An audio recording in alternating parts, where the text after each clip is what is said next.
عذاب اور غصے کی آیت پورے قرآن میں نہیں. یہ ان کا فہم تھا. ترجمان القرآن ہے. اللہ کے رسول صلی اللہ علیہ وسلم نے ان کے لیے دعا کی تھی کہ اے اللہ ان کو فہم قرآن عطا کر. اسی لحاظ سے ابن عباس کا یہ قول بہت اہمیت والا ہے رضی اللہ عنہ. اس سے بڑی سخت ترین آیت، غصے والی آیت پورے قرآن میں کوئی نہیں. کیا ہے؟ فذوقوا، کہا جائے گا عذاب کا مزہ چکھو. فلن نزیدکم، اب تمہارے اوپر زیادتی ہوتی رہے گی، ہوتی رہے گی، ہوتی رہے گی. الا عذابا، کس کی؟ سوائے عذاب کے، اس کے علاوہ کچھ نہیں. اس کے علاوہ کچھ نہیں. کیا مطلب؟ مطلب یہ ہوا کہ جیسے ہی عذاب اس کے لیے پرانا ہوگا اللہ کوئی نیا عذاب تبدیل کر دے گا. کیوں؟ پرانا ہوا تو تھوڑا کم ہو جائے گا نا جی. مشکلیں اتنی پڑی کہ آسان ہو گئی. شاعر نے برابر کہا، ایک انسان کو دیکھیے پہلی مصیبت آتی پریشان ہوتا ہونے، اسی طرح دوسری آتی کم پریشان ہوتا، تیسری آتی اس سے بھی کم، اس کے بعد مشکل ہی میں زندگی گزرنے لگتی تو اسی زندگی کو وہ آسان بنا لیتا. کیا کرنا بھائی؟ پہلے معلوم ہوا بیماری اٹیک ہوئی، وہاں سے پریشانی شروع ہوتی. گردے چلے گئے، اس سے بڑی پریشانی ہے. پھر ڈائلسس پہ رہنا، اللہ اس سے بڑی ایک ڈائلسس میں مر جاؤں گا دیکھتا 10 سال جی لیتا. کیوں؟ ڈائلسس پہ ڈائلسس ہو رہے ہیں، اب کیا کریں گے؟ زندگی وہ بن گئی، اس کے علاوہ کوئی زندگی ہے نہیں اس کی. پہلے صحت مند سے یہ گردے فیلئر انسان کو موازنہ کرو تو صحت مند انسان سوچے گا ارے یہ آ گیا تو پھر ایک دن کی مہلت نہیں ہوگی، شاید اتنی شدید اس کے اندر درد. لیکن جب وہ آتا ہے سنبھالنا شروع کرتا ہے، پھر تو کوئی ایسے بھی ہیں جو 25 سال سے بھی ڈائلسس کر کے جی رہے ہیں، زندگی لگی ہوئی ہے، کھاتا پیتا بھی ہے، ڈائلسس کو جاتا ہے. جیسے ہم کیا ہیں ٹوائلٹ کو جا کے آتے ہیں ویسے جا کے آ جاتا ہے، پھر نارمل زندگی، کھاتا بھی پیتا بھی ہے زندگی. کیوں؟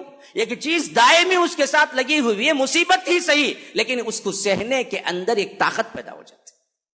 اللہ کہتا ہے ہم یہ نہیں دیں گے جہنم میں، کتنا بڑا عذاب کیوں نہ ہو، لیکن وہ عذاب پرماننٹ ہے تو پھر عذاب میں تھوڑی سی تخفیف محسوس کرے گا. وہ جلنے کو چھوں لیکن جہنم میں نہ جلتا ہوں. اب جل کے عادی تو نہیں، عادی نہیں، ہم بدلا دیں گے پھر نیا عذاب کوئی دوسرا. اسی لیے اللہ ابن عباس کہتے ہیں اس سے بڑی عذاب کی آیت غصے کی، فلن نزیدکم، ہم بڑھاتے جائیں گے عذاب. اس عذاب میں تھوڑی سی تخفیف محسوس کرے دوسرا عذاب نیا، وہ سوچ بھی نہیں سکتا وہ نیا عذاب کون سا ہے، وہ عذاب آ جائے گا. پھر دوسرے دن، پھر تیسرے دن نیا عذاب، چوتھے دن نیا عذاب، 5ویں دن نیا عذاب، ہر دن اس کے لیے نیا ہی ہوگا. وہ فلن نزیدکم الا عذابا، عذاب کی بڑھوتری کے علاوہ کچھ نہیں بڑھے گا وہاں پر. یہ جہنم ہے. کیا نہیں لگتا کہ اگر ہم اس میں اللہ نہ کرے ایک لمحے کے لیے چلے گئے تو بھی پھر اس سے بڑا بدقسمت انسان اور سب سے اہم ترین شکست کھایا ہوا انسان اس کے سوا کوئی نہیں ہوگا. تو بچو، بچنا چاہیے. کیسے بچیں گے جی؟ کیسے بچیں گے؟ جو رب نے اس کو بنایا اسی رب نے بچنے کی تدبیریں بھی دی. پہلی چیز اللہ کا قرب اور اللہ کو ایک مانو، اس کے ساتھ شرک نہ کرو، بچ جاؤ گے. کوئی بھی مرحلے میں اللہ کے علاوہ کسی کو نہ پکارو، ایک نہ ایک دن بچ جائیں گے. گناہ گار بھی ہو لیکن شرک نہ کیا ہو، لیکن دائمی شرک میں مرا ہو، پھر انہ من یشرک باللہ فقد حرم اللہ علیہ الجنۃ ومأواہ النار. جو کوئی شرک کرتا ہے ہم اس کا ٹھکانہ دراصل جہنم بناتے ہیں، اس پر جنت حرام ہوتی ہے. ایک اللہ کو مانو، ایک اللہ کی عبادت کرو میرے بھائیو.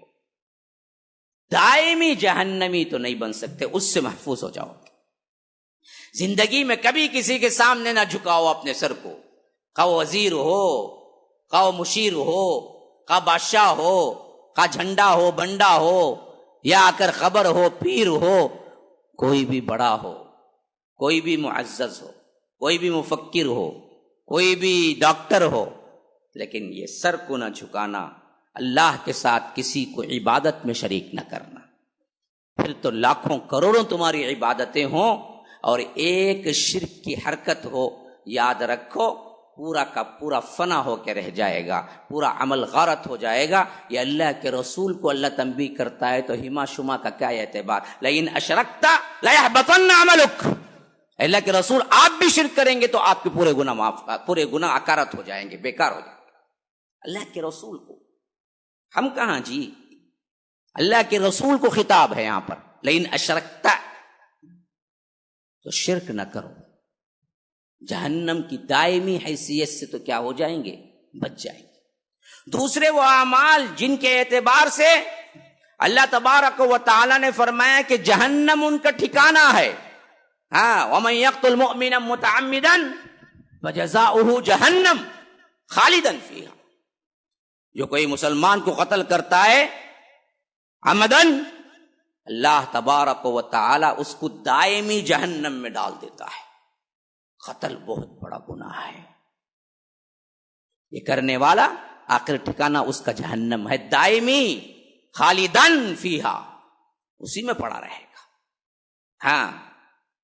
اسی طرح نافرمانی پہ کمر بستہ رہ کر زندگی گزارنے والے، ان الذین توفاہم الملائکۃ ظالمی انفسہم قالوا فیم کنتم قالوا کنا مستضعفین فی الارض قالوا الم تکن ارض اللہ واسعۃ فتہاجروا فیہا فاولئک مأواہم جہنم.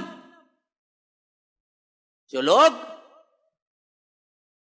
اللہ تبارک و تعالی کی زمین بہت وسیع ہے اور اس زمین کو چھوڑ کے نہیں جاتے ہیں جہاں عبادتیں نہیں کر سکتے، ہجرت نہیں کرتے اور پڑے رہتے ہیں اللہ کی نافرمانی میں کفرستان ہی کے اندر، تو اللہ کہتا ہے جب فرشتے جان نکالنے کے لیے آتے ہیں پوچھتے ہیں فیما کنتم، کس حالت میں تھے، کیوں عمل نہیں کیا؟ کہتے ہیں کہ ہم مستضعفین تھے، ہم تو مجبور تھے، کمزور تھے، ہم کیا کرتے؟ تو اللہ آخری میں کہتا ہے کہ مأواہم جہنم، ایسے لوگوں کا ٹھکانہ جہنم ہے. دیکھو ہماری حالت بھی کہیں اس میں نہ آ جائے. ہندوستان میں ایک ایسی جگہ تو بناؤ جہاں پر آپ مکمل عمل کر سکیں اسلام کا، مل جل کے ایک اپنی کیا ہے کمیونٹی تو بناؤ، جد و جہد تو کرو اس سلسلے میں، تاکہ فرشتہ پوچھے جان نکالتے وقت کس حالت میں ہو تو کہیں کہ اے اللہ ہم تیری عبادت ہی میں لگے ہوئے تھے، تیرے دین کو پھیلانے ہی میں لگے ہوئے تھے. یہ نہ کہیں کہ ہم تو مستضعفین تھے، ہم کو لاچار تھے، ہم کیا کر سکتے تھے، سود کا نظام تھا سود کھا رہے تھے، حرام کا نظام تھا حرام کھا رہے تھے. سود کس کے دل میں، کس کے گھر میں نہیں ہے آج، کس کے کھانے میں نہیں ہے سود.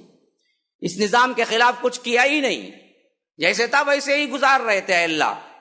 حتیٰ کہ ہمارے ذبیحے بھی حلال ہیں یا حرام ہے سمجھ نہیں آتا ہمیں، کیونکہ نہ کاٹنے والوں کو اللہ رسول کا نام معلوم ہے، نہ ذبح کرنے والے کو پتا ہے کہ توحید کیا ہے.